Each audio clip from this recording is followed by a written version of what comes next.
And that's to say, not only Steve Shepherd, but welcome in to Simon Boulton from Aequalis. You're looking at me because I know I can predict, we've done this so many times, 1 month of figures is never a reliable guide, right? You'll come back at me with that.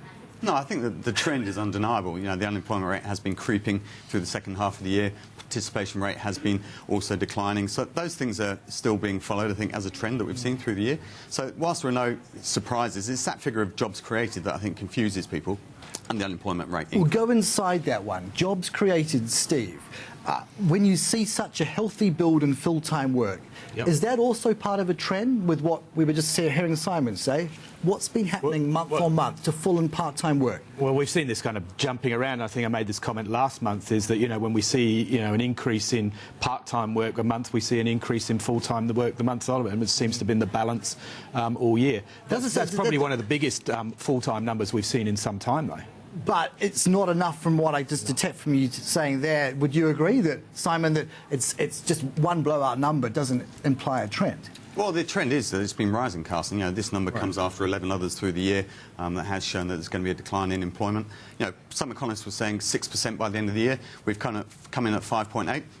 Again, not, I think, as bad as people have thought. The participation rate, though, is the bit where the jaded employees that are losing their jobs really aren't getting back into the workforce. You know, the redundancy packages mean that people don't have to race back in. There are others that are hitting retirement and, you know, moving out of the workforce. So the participation rate is an interesting one for Australia as well, because, you know, what is driving people moving out of the workforce? Because it's not just them losing their jobs.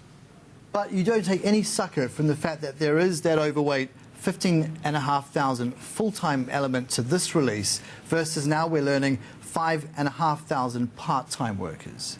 So does that not tell you that, as you were saying before these numbers were released, certain survey indicators are pointing to better confidence amongst bosses, amongst employers? Is that a fair call? Well, I think we've just been so flattened by it all year, where one month we're up and the next month down, that, you know, can we really rely on 1 month being a trend? It does support what we're saying. We're talking about, you know, we saw the Dun & Bradstreet numbers out, we saw the Seek job ads up today. So, you know, there are some indicators that are indicating certainly that there's a level of optimism amongst the bosses. That still is slow. Remember, at the beginning of the year, we were talking about job creation in the 40,000s. Now we're getting excited when jobs are over 10,000. So there's still a very significant difference between this time, you know, last year. Simon, you know, what, to your mind, is it like out there at the coalface now? What are the recurring concerns from job seekers? What are they saying? Well, there's not many jobs around. I think that's the thing that people are nervous of. You know, they're not getting as many interviews as they used to get. They're not getting as many job descriptions given them to as they used to get. You know, at Aequalis, we're finding that the job seekers are just becoming a little bit, you know, apathetic about the whole job-seeking process. You know, the advertisements that they see in the press and online seem to not produce the results they want. Candidates are being, you know, given job descriptions that then come to nothing. And employers are driving some of that as well. Oh, we're hiring, yes, we're hiring. Oh, no, we're not. Oh, we're hiring, we're going to move somebody internally. So it's a very frustrating time to be a job seeker, and for some employers too, who have under headcount restrictions from overseas offices or from other parts of the business that perhaps don't understand the needs. Steve, are you seeing kind of a lateral approach from those that Simon's just talked about? So you'll go off and do your MBA, or at least do some higher education, a bit like the height of the GFC. This is almost that time again. Yeah. Well, I think about that. I think there's no doubt people are now looking at, particularly if you're coming out of a job or you're concerned that your job is under threat, you're looking at what are the skills that you need in the future. And I think, you know, that's the big discussion that's really going to go on around Holden is, you know, we've got this manufacturing and where are those skills going to be applicable, or what do I need to do to retrain, to retool myself, what certificates do I need, etc., to make me, you know, employable in other industries. And that's going to be, you know, a huge challenge, because we saw that during the mining boom, that whilst there were plenty of mining jobs, there wasn't necessarily the people that have the skills. So we've still got this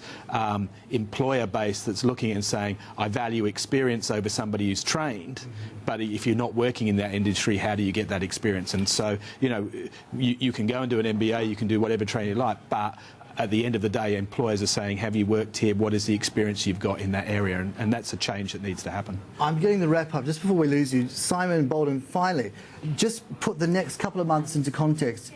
Are we expecting just flatlining because it's going to be Christmas, everything goes quiet inevitably for 1 month, if not two?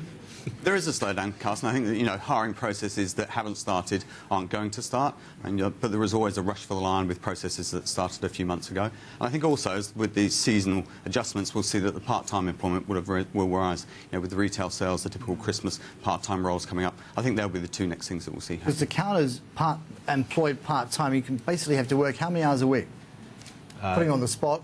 Less than 40, I think. Yeah, and some. Yeah. Negligible, yeah. Others would say. Yeah. Thanking you both. Appreciate your insights. Season's greetings. It's good. Simon Boulton from Aequalis and Steve Shepherd there from Randstad. We will move on.